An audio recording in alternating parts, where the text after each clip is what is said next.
Hello everyone and welcome to this Tortoise Thinking, this 7th Thinking of today and part of today's Tortoise Education Summit. My name's Polly Curtis, I'm an editor and partner at Tortoise. And for our regular members and for people who have spent the day with us today, you'll be getting used to the format of a thinking, that it's much more interactive, that we encourage people to get involved. Well, this thinking is a little bit different. So what we've done in this thinking is taken the starting point of the whole conversation.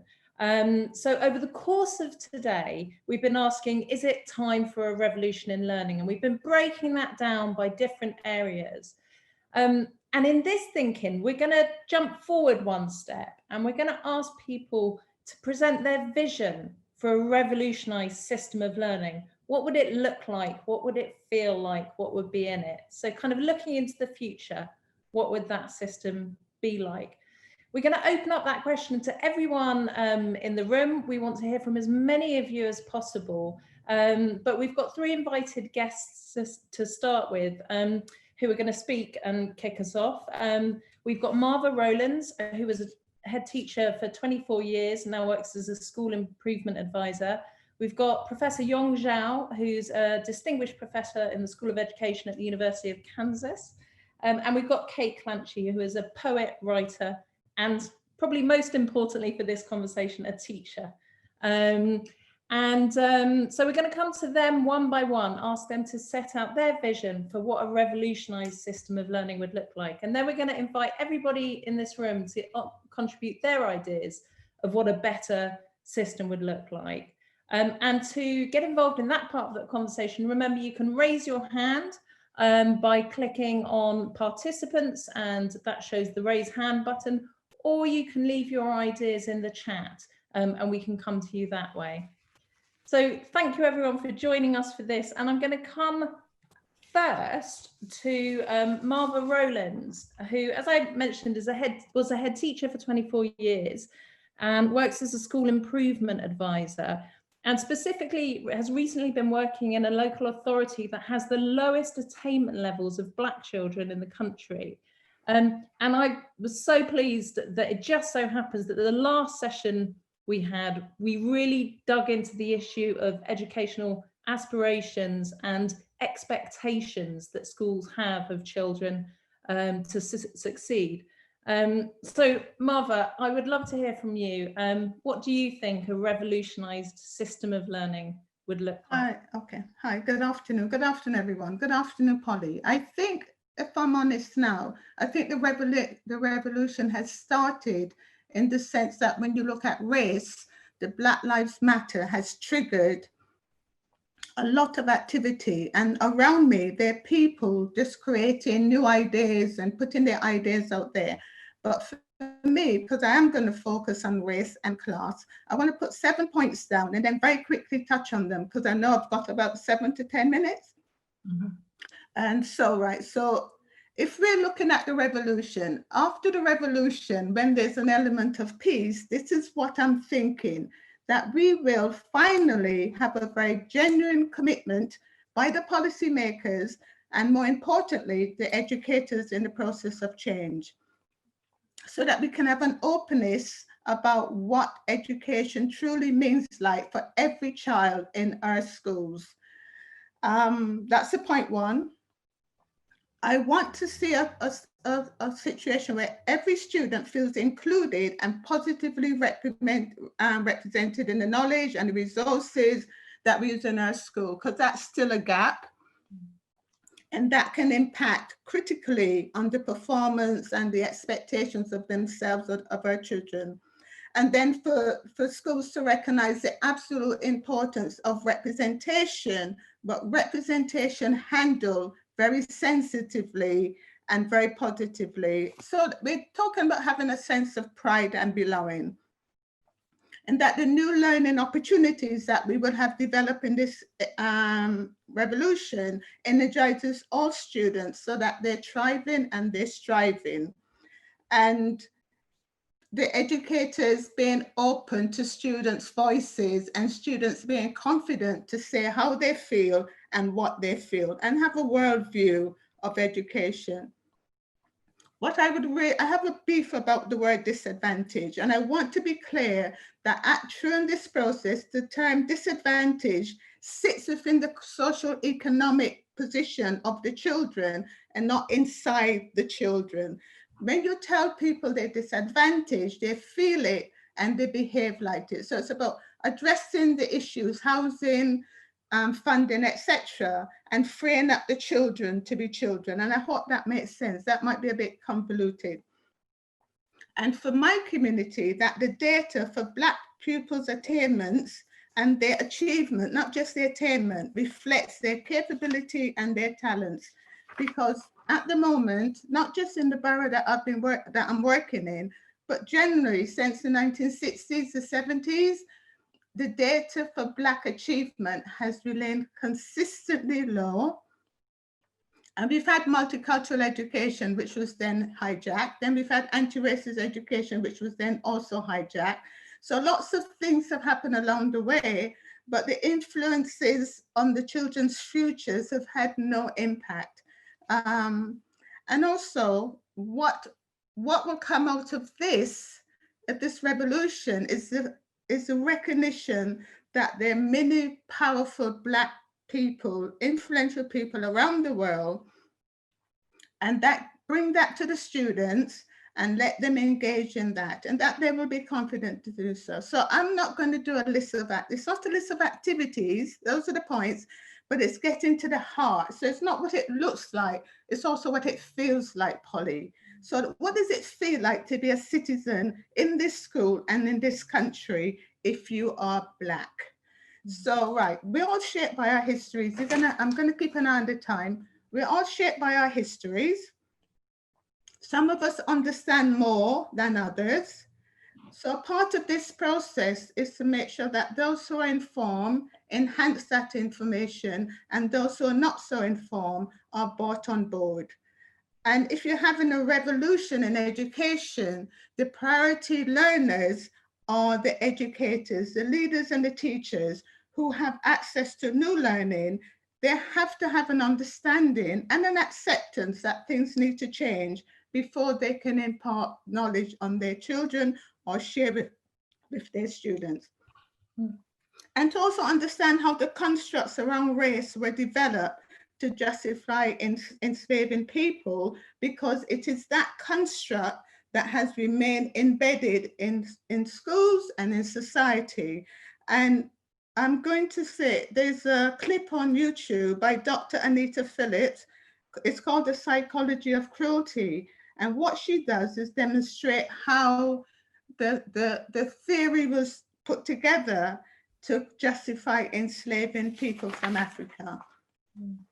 And of course, another issue has been conscious and unconscious bias, overt and covert racism. Now we need to keep addressing that, but what we are also mindful of, that some people are going to fold their arms and say, I don't know why you keep picking on us. What are you trying to tell me? So to make sure that it's drilled down and people truly understand what's happening. And to use the experts in our field. We have a wealth of experts, rich history, rich curriculum, rich knowledge, and to use that to inform what goes on in the revolution.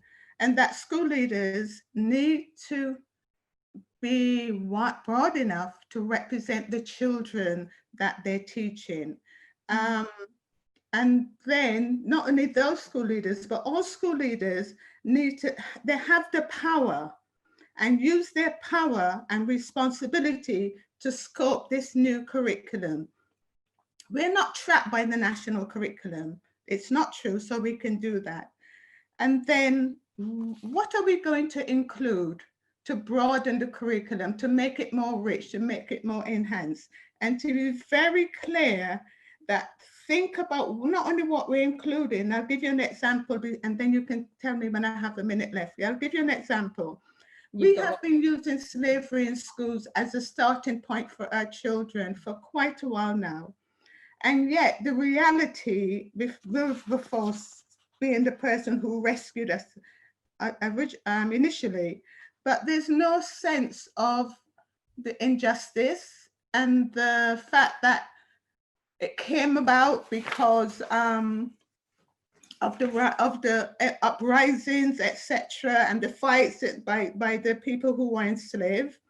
And what I think would really help people to understand that bit, Polly and others, is that in 2015, this country and the islands in the Caribbean and elsewhere actually finished paying off the payments that were agreed to the slave owners back in 1836. So 2015, from 1836 to 20, this is an example of how schools can address slavery, but who is it for? Who profited and how did they profit? So in 2015 was the final payment of the bonds that were agreed in 1836. So if you're going to talk slavery from a helpless, a black man with a noose around his neck, that does not help young children in school, although it's an important part of it. And I'm going to stop in a minute, but just to, so we have to have clear ideas. The leaders, what happens there, the curriculum, what happens there, the content and who's supporting. And we have a range of supplementary schools, because if we do just quickly go back to the 60s and 70s, we started supplementary schools. We started Pan-African schools, and that knowledge is still there. It's not new knowledge. There's no new knowledge to be acquired. What needs to be acquired is a willingness and the markers for how we're going to broaden the curriculum. And just finally, I read the McGregor Smith review this weekend, I think, or last weekend. I've read so many documents recently. And one of the things it said, the potential is about race in the workplace. The potential benefit to the UK economy from full representation of BME individuals across the labour market through improved participation and progression is estimated to be around 24 billion a year, which represents 1.3 of GDP. So my vision of the end point of this revolution, when we get back to a place of calm, or move forward to a place, is that we hold on to the fact that we are actually disenfranchising an incredible group of our community, and that the incoming migration is balanced by the outgoing migration as well. So there are lots of things we have to think about and talk about. But for me, the revolution has started. We need to harness it. We need to keep pushing it. And oh, did I say a million? Yeah, 24 billion. I'm really sorry to the person, 24 billion pounds. And that went on and on and on. So we, the taxpayers, have been paying that. I've just seen the chat. Marva, thank you so much for that. I mean, so many interesting points to unpick. Your point about the 24 billion is mind-blowing, but also the points you raise around the language we use around this is so critical. There was one bit I just wanted to pick up on. The idea of there still being low aspirations for Black children in schools. In our previous session, we heard from a handful of young people who have experienced that in a very clear and direct way firsthand. Can you give us the kind of teacher's experience of that? Like, why do teachers have those low aspirations? Why do schools? Why does society? I mean, we call it, can I go back to the, I don't want to get, if we spend too much time tackling bias and unbiased and those sorts of issues, we don't get down to the nitty gritty soon enough. So I have a view, and I've spent many years supporting schools, and you know, I'm doing this program in the borough. It's about settling, it's about accepting. When you have been brought up that this is how a group of people are and behave, etc. I think in schools, there's too much settling. So if a Black child produces this quality of work, this is it. This is the best they can do. It's the notion of the best they can do. And I think we need to tackle that. And I know that comes under unconscious bias or conscious bias. I'm not sure which one that sits under. But it's about not settling and pushing children and having high expectations, saying you can do better, and actually believing that our young people can do better. We cannot be a nation with a history of such wealth and expertise and somehow have been boiled down to the descendants of a group of people who were unwillingly moved around the world. And therefore, based on our assumptions of them, this is the best they can do.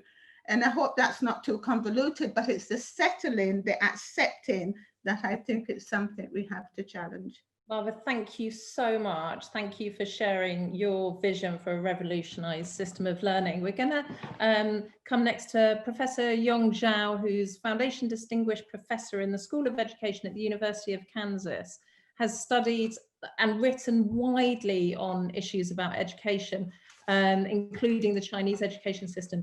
But when I was looking back over your publications, the one that jumped out to me was something you wrote called "An Education Crisis is a Terrible Thing to Waste: How Radical Changes Can Spark Student Excitement and Success." And what I think is amazing about that is you wrote that in November last year. Did you know that there was a pandemic coming? No, I didn't. Sorry about that. But we had an education crisis for a long time, so that's why I started with that. But it's good. It's a good thing to start with. Well, listen, tell us, what would your vision for a revolutionized system of learning be? Great. Thank you, Polly. And thank you, Marva. That's great to hear you. And I'm actually quite surprised to have so many people here. I want to say this is I have myself experienced many educational systems. I grew up in China. I taught in China. I've been in the US for a long time. I spent actually quite a lot of time in the UK, and so in various parts of the UK as well. And I also hold another job in Melbourne, in Australia. So I've been studying and looking at educational systems in different places. And I got about 10 minutes. So I'm going to share with you some of the bare bone things. That's what I have observed and think where we are. Number one, I think over the last 30 years, the Western countries, I would say the Anglo-Saxon countries I'm most paying attention to, have done a lot of education reforms. Everybody's doing reforms for a long time, but the last 30 some years are significant in a number of ways. But by the way, if you want to the conclusion, they have never worked. Okay, all these reforms have not worked. And they're characterized really by fixing the curriculum, centralization and standardization of the curriculum. If you want to learn more, we add more to it, as well as centralization, standardized testing to drive accountability down to schools, to teachers, to count them, how they're working. And the purpose is to really, I would say, to do three things. One is to close the gap, we so-called the gap, but so the measurement mostly has been done on numeracy and literacy. Second thing is trying to improve the quality. We try to improve that, and that's normally measured right now by international assessments. People saying, let's try to become Japan, be like Singapore, be like China. I think so. So that's and the third point is that we want to make sure schools and teachers are held accountable with. So whatever has happened, alongside in the UK, you've been doing the academy movement. In the US, we've been doing charter schools. There's marketization, when to market schools to other different parts. From the data I've seen, whether domestic assessment or international assessment, you guys can say this, it has not worked to achieve significant, any improvement. I think the gaps still exist. Marva's talking about the racial discrimination in the US. That's a lot. That has not worked even in the old measure. I mean, literacy and numeracy. It has not worked. The rich is getting there, and the poor is getting the gap is there, and so any narrow doesn't make any difference. But at the same time, over the last 30 years, think about our life, our children's life. We had millennia, and now we're going to have generation alpha, which are the ones who's going to grow into the future. That has been significant changes in the last 30 years. Not even counting right now the political rivalries against globalization, different parts of this. Just think about technology. Think about the arrival of the fourth industrial revolution.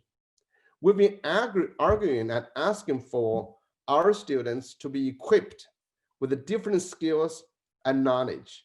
Who is assessing that? Think about curiosity, creativity, collaboration, critical thinking, communication. Think about growth minds. Think about all the broader things. Nobody's talking about that. We write about that, but also when we arrive in a new age, what are children going to become? And then we don't prepare them for the future. We prepare them to create the future. I think right now, we are living in a very exciting and crazy time. And this is the time our children can do a lot. I think we have failed as a system to our children to live peacefully together, to reflect, to rethink what we've done as humanity. Right now, with all this mess, Brexit, with the Americas, what's American doing, all of these things. What I think we need to do, here is a number of things which wasn't possible, not because of last 30 years has become possible. Number one, students need to become self-determined citizens. If now you think about you going to school, anybody going to school, in majority of schools, nobody has any space. Schools is extremely like a prison. It's like right now, there's no time, no place for self-determination. Every child is told what to do, when to do it, how to do it. COVID-19 has given us some possibility to rethink that piece, but we need to drive that down. Students, time, place for autonomy, self-determination. That's true personalization. I call it personalizable education. Every student needs to become owners of their own learning enterprise. Every student, that's what I call entrepreneurship and creativity in this one. So students needs to drive this from curriculum. Second, we should not really talk about building new schools. I'm glad in Torto's used term, revolutionized learning. Learning does not have to occur and take place in a school. Now COVID has put kids as on a distributed scale at home. We can really think about not organize students into 45 minutes or 40 minutes into a group of 25 students. We don't have to do any of those. We have to rethink individuals, reorganize small learning communities to drive that kind of learning. So there will be maybe some sort of very tiny, small piece of curriculum, national curriculum, because every country needs that. So we need, but not on a massive scale. So in that regard, okay. And then the rest will be students can access, can learn, and teachers' role changes from instruction to supporting, to facilitating, to consulting. So that's it. Students can organize their own learning. Right now, we can learn really without being taught. We need the support, we need the space. So I'm going to stop there for us to rethink. No curriculum, rethink about small learning communities. Students become owners of their own learning. What does that look like? What does a school day look like for a student who is a student of their own learning? I have seen that actually. It has happened. There are schools in Australia I've seen that. There's schools actually in some parts of China. Is that you can still organize. Actually, there's a lot of schools. Try that. Students can negotiate teaching with the teachers to say, okay, what would you like to learn this week? For younger students, at least you can do half of that. Students can renegotiate to say, I'm really into dancing, so I am going to do everything about dancing, and would you support me? And what would that mean? So there'll be a lot of renegotiation. There'll be a lot of changes. It will never be not the same kind of classrooms we should organize. Thank you so much. That was just fascinating. And we could talk for ages, and I will try and come back to you before the end of the session, but I want to bring in Kate Clancy, our next speaker. And Kate is a poet, writer, and a teacher. As I said before, Kate wrote Some Kids I Taught and What They Taught Me, which has been nominated for this year's Orwell Prize. I was just reading back at that. She wrote, I still want to change the world and think that school is an excellent place to do it. And that was ringing in my ears all day, because I think there's a lot of people on the call who feel that way as well. So Kate, thank you for joining us. What would your vision for a revolutionised system of learning be? A revolutionised system of learning. Can you hear me all right? Perfect. Lovely. Thank you. Okay, great. Yeah. Well, my heart always sinks when people say, oh, talk about, I think there's too many revolutions in English schools. And I'm talking about the UK here, in that, you know, actually, I don't want to say anything different from the two excellent talks we've just said. I think we've probably got very many beliefs in common. But one of the things that's happened in English schools is that we've had huge tax of ideas, because ideas are cheaper than actual change. Ideas are cheaper than teachers. And this has been going on for since I went into teaching, for the last 30 years. We've been in a state of revolution, and it hasn't helped what goes on in the classroom. So I'm going to be taking up a conservative, common sense position, which people associate with being socially conservative. I'm really not in any way a socially conservative person, and being in teaching makes you less and less socially conservative. Each year I have spent in teaching, I've discovered more prejudice in myself and more greatness in the kids I teach. I just want to say that as a starter. That's where I begin. But I think that we sort of know what a good school is, and it's not necessarily about the idea. The example I often start with is I visited a Maharishi school once, a yogic flying school, and it was a great school, but it wasn't because anyone had learned to fly. It was because it was a small school in the middle of its community with everybody committed. And I think that those things, a community, everyone committing, and the parents wanting the kids to go, enough of those families, and then a strong school that holds the kids who are in a less good place. I think those are the values that makes a school. And it's never the Catholicism, and it's never the flying, and it's never the isms at all. It's the humanity and the closeness and how near you can get to each other. And if you can have a school that's small enough to know and love each kid.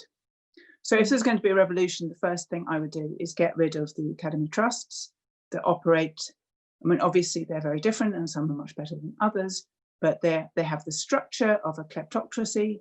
They're there to take money, they're there to distribute ideas, they take money out of the classroom, they take schools away from the community. So I'd remove them. In my revolution, they're not there anymore. The other things that are not there anymore are the Catholic Church and the Church of England. They're not running any schools in my revolutionary world. The schools belong to the community. And I've also magically abolished private schools. I don't actually have to say how I'm going to do that. I would do it by taking them out of the teachers' pension scheme, putting VAT on, and then creating a good scheme for converting them. But in my revolutionary happy world, the private schools have also gone.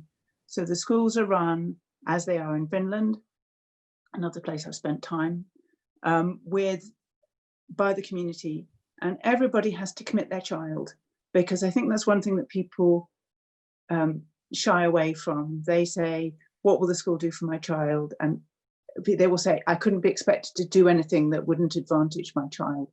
That's not the case. You know, if you have pride in your child, then your child's an investment. If you have pride in your community, you send your child to the community school. So everybody is sending their children to this school in my world. And that means that the whole community is there, and the community is strong enough to hold up the people who aren't there. Because we heard some moving testimony in the discussion that went before about what is a school for kids. And for some kids, it is there to be their family and to help them, and for the stronger families to help. And it's also a way of bringing a society together. If we'd had mixed Protestant and Catholic schools in Northern Ireland, we might have a better society there.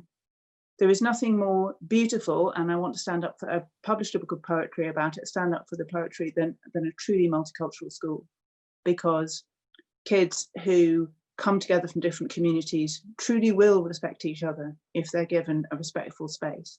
The teachers around them and the community around them shows that they can love each other and understand each other as equals while acknowledging each other's pasts. Then that can happen, and that surely is one of the most powerful agencies of change that we could possibly have. So there's my school. It's a whole community school. Everyone's invested in it. The next thing we need to have is what shape of school is it? How is it going to hear everybody? So I think it has to be a small school. I think 700 is very big for a secondary school. I think 400, which is against maximum in Finland, that's a really good size. And so everybody's name is known. And within that school, the classrooms have about 20 to 25 kids in them.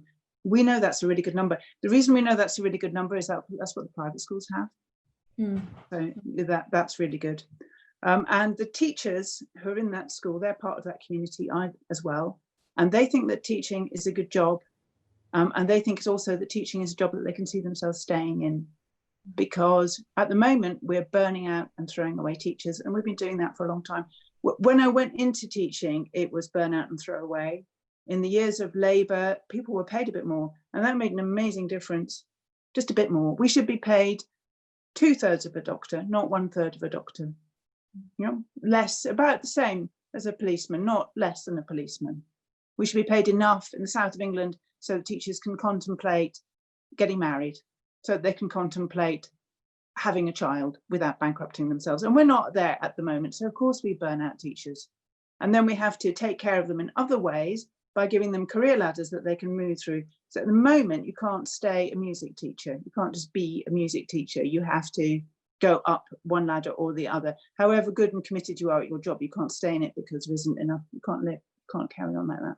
So we need to think of teachers as being equal professionals, pay them as equal professionals, and give them a structure in which they can stay. And that way they can commit to the kids. And that way you get really good people into teaching. So in my community school, in which everybody is, there's also the commitment of lots of different professionals, and they're there for the long term as well. And that way, people talk about the school having a character. I'm suspicious of that because in this country, it so often means this school speaks of a certain social class, this school is forming an elite. But if a school can have a character that it's the best of the community there to hold the community, then that seems to me like a very good way a school could be. Within the classrooms, kids have agency and they have support. Kids need framing. They need to know. Kids want to be told off. That's something people don't necessarily understand. They appreciate a strong structure of rules and they appreciate being safe, but then they also appreciate being framed so that they know that they will be listened to. A small school with skilled teachers will do that. Saying to a school, you should be those things, won't do that. We need to actually put those things in. We need to put those things as part of what they are. Our exams structure is a disaster. We need to get rid of GCSEs. There's no reason to examine people and tell them that they have failed at 16. We should, like every other country in the world, again, it's just common sense, every other country in the world examines at 18. We can examine at 18 and we can stop examining manically every year before that. Another thing that all countries, civilized countries have is a division at 14 and not at 11. It acknowledges that that stage, that between 10 and 14 is a different stage. Early adolescence is different from later adolescence. If you divided people at 14 and said that there was an option from 14 to 18 for really good, proper vocational education, not disgraceful, you go and play with a hammer in the corner vocational education, I think that would also be a good option if it was actually well done. All of these things would take an immense amount of investment and they take an immense amount of money. And in my revolution, that's what it would be, because in our revolution, my revolution, schools, education will be high up the agenda and it will be something that we wanted to spend money on. I think even actually, if you did none of the other stuff, even if you just gave people a bit more money, that would probably help. At the moment, we're in a cycle of austerity and that is breaking all sorts of things down, and it breaks, especially for the most vulnerable. If you want to help disadvantaged people, and I so much do, if you want to have high expectations, then you need to create a safe place where that can happen and a safe place where they want to come. And you need to support the teachers, because supporting a child from a difficult background who brings the pain of their home in takes a lot of strength and calm and resources and training and support, and you need to support the people who are going to do that. So yeah, that I think it would be great. And I hope we can get started. Okay, thank you so much for that very comprehensive vision. I'm going to bring in some of our members to contribute their ideas now, but I also wanted to say, if anyone here has a really radically different point of view. There was a lot of love for all those comments in the chat below, but if you're thinking something very different or opposite to what you've heard, do stick your hand up. At Tortoise, we believe in civilized disagreement, and we would love to hear the full range of ideas in this conversation. But that was really fantastic. Thank you, Kate. So I wanted to come next to Nicole Yumpia, who's there. Nicole has been attending our Next Gen ThinkIns, which we hold every week, and has some brilliant ideas around this. Nicole, what would you think a revolutionised system of learning would look like? So hi, my name is Nicole, and instead of attending year 13 and doing 5-hour shifts sitting behind desks, I adopted what Yong described as the previous speaker described regarding students of their own learning. I became a self-directed learner, meaning I studied topics that I actually enjoyed and that were of interest to me, ranging from personal finance, personal investment, property, network. I was going to networking events, running a business, and learning Pan-Africanism.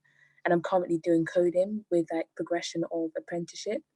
And revolutionizing education, or what sociologist Jane Elliott describes as the indoctrination system, perfectly molded to maintain the status quo. I would argue that the level of indoctrination in the 1850s to justify kidnapping African architects, African engineers, African boat craftsmen, African doctors and scientists to do 12-hour manual back-breaking labor in the West Indies with a 7-year life expectancy, commonly referred to as slavery, is the same level of indoctrination we have to sit through, packaged up and rebranded as the education system. Revolutionizing the education has to start with recognizing the humans that the curriculum candidly describes as slaves. The fact that we are taught about the brutal human trafficking of African people with room to say, why didn't they just escape, shows how deeply ingrained state provisioned miseducation is in the British democratic society. Because the same British people that write the education system miss out the military-style terrorism in place to ensure conformity into the malignant human trafficking system in place. If I describe UK 2020 prison systems as, quote, loads of prisoners and a few guards, such a vague statement, I too would wonder why people living in prisons don't just unionize and escape. For racism to continue, everyone has to be functionally miseducated. To quote Akala, an author, British History 101, a process of national forgetting and selective remembering, collective amnesia, end quote. Imagining the new curriculum would be teaching about presidents such as Sankara of Burkina Faso, Gaddafi, and Lumumba, to name a few, all of which assassinated by the US, UK, France, and Belgium, as they had a vision for their country. So all of those presidents, I just named of African presidents, who had a vision for their country to be free of white people's nations that thrive off exploiting and killing Black people and staging coups. British Nicole, people should question. I can hear your learning in your speaking. It's really amazing. I can hear your self-education in all the information you're sharing with us. It's really amazing, and also talks. So what did you think about what Professor Yong was saying about self-directed learning? Is that your inspiration? Yeah, so fundamentally just creating my own curriculum of things that interest me and that motivates me to want to study and learn more. And how do you think that can be replicated? Where does your motivation come from? Was it that you didn't like what you were learning at school, or was it that you wanted to learn something different? So I feel like sitting behind desks all day and being told what to do, when to stand up, when to sit down, when you can go to the toilet, and just constantly being dictated isn't like something that is going to pay dividends when you go into like the workforce or pay dividends in your future life. So I just felt like, and also since I wanted to be a business owner, I felt like just stepping back and educating myself in things that will help me thrive in the capitalist oligarchy society that we live in made more sense. I know we said no questions for the crowd, but Henry Dingle is asking in the chat, who are your role models and your mentors, Nicole? In which sense? Like, who inspires you in your learning? Okay, so Akala, Akriman, David Oligosa, he has some really good BBC documentaries, and yeah. Well, amazing to hear your story. Thank you, Nicole. I'm going to come next to Phoebe Hansen, if I can, and then my colleague Claudia is going to share some of the wider ideas you're getting. Phoebe, hi. Hi. Hi, so I'm Phoebe, I'm a climate activist, and I work on a campaign called Teach the Future, which is about kind of revolutionising and reforming the education system along the lines of the climate crisis. It's centred on the fact that my generation and generations to come, generations after mine, are going to grow up to be the next scientists and the next politicians and the next leaders. Then that the purpose of the education system is that it's supposed to prepare us for that, and that climate change is and will continue to be the most defining issue of my future, and yet I've been barely taught about it in school. How are we supposed to grow up in a crisis, adapt to it, and like resolve it if we have no idea how to do that? Climate change is pushed aside to geography, to physics, perhaps to chemistry slightly, but it's an issue that will affect all aspects of people's lives, and we need to see it in all aspects of the education system.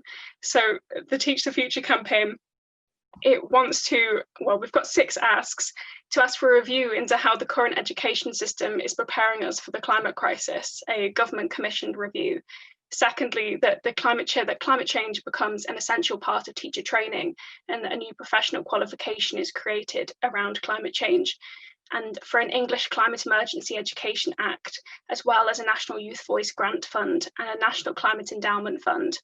And we want all schools, all new build schools, to be net carbon zero by 2030, and a later goal for schools that are pre-built. We think that we are the future, and we're not being prepared to be the future, in the same way that the government at the moment are dismissing the climate crisis and missing carbon budgets and ignoring the commitments made within the Paris Agreement. They're not preparing my generation for the future, and the revolution that I want to see within the education system is taking my future seriously, and that's never something that I have experienced as a year 13 student just leaving high school. I've never experienced an education system that truly prioritises what my future will be. Thank you very much. That's a very powerful set of statements, Phoebe. Thank you very much for contributing. Claudia, my colleague Claudia is just going to pop up, because Claudia has been in the chat on the app all day, where people have been leaving their visions. And I thought Claudia could just wrap up a lot of other people's ideas so that we've got them all recorded and shared here before we finish this session. Hi, Claudia. Hi. So yeah, the chat on the app, there's been kind of a lot of the same points that have been made today throughout. But one of the key things which really stood out to me was kind of thinking that there's not been enough thought put into what grades actually mean and who they benefit. So Megan Kenyon, I think, made a really good point about a revolutionised education system removing the privileging of productivity.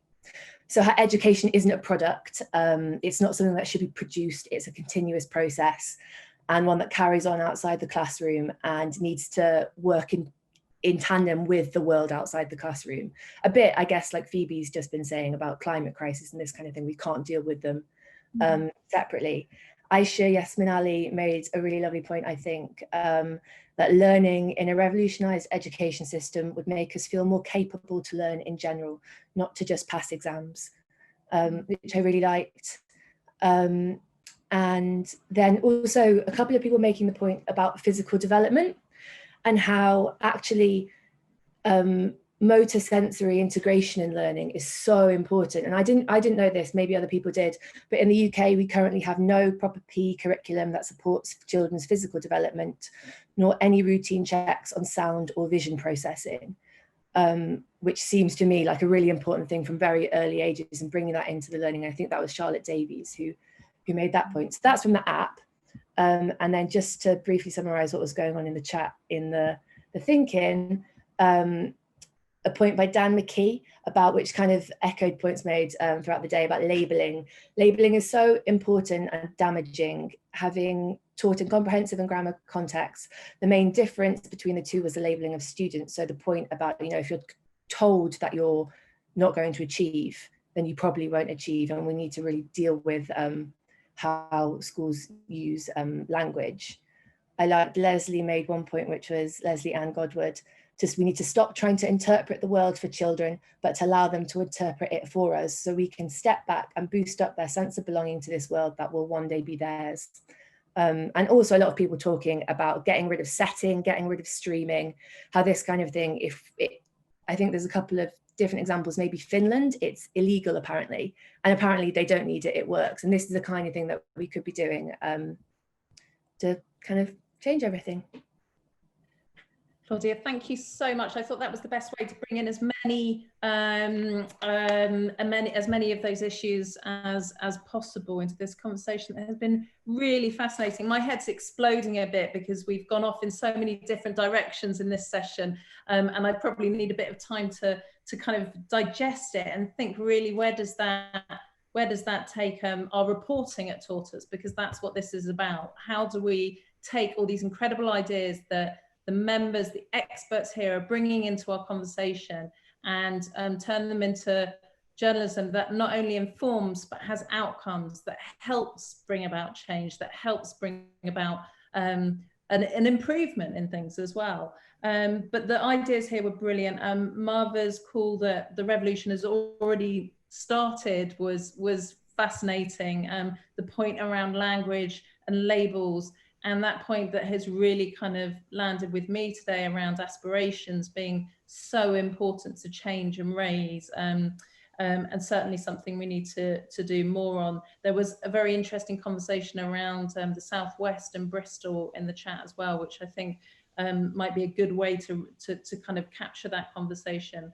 And a very different point of view from Professor Yong Zhao, around self-directed learning, and by happy coincidence we had a self-directed learner here to demonstrate what Yong was talking to us about, but that very inspiring kind of idea that actually in this moment change could happen, and there are big operations. And then at the opposite end of the spectrum, Kate's weariness at revolution and this constant reimagining that the system has been through for years and years and years, when we know what the essential elements are. And I think what really struck me about what Kate said about the small school model came back to what we heard this morning about what makes good schools, and you can't divide it from the societies they're in and the context they're in.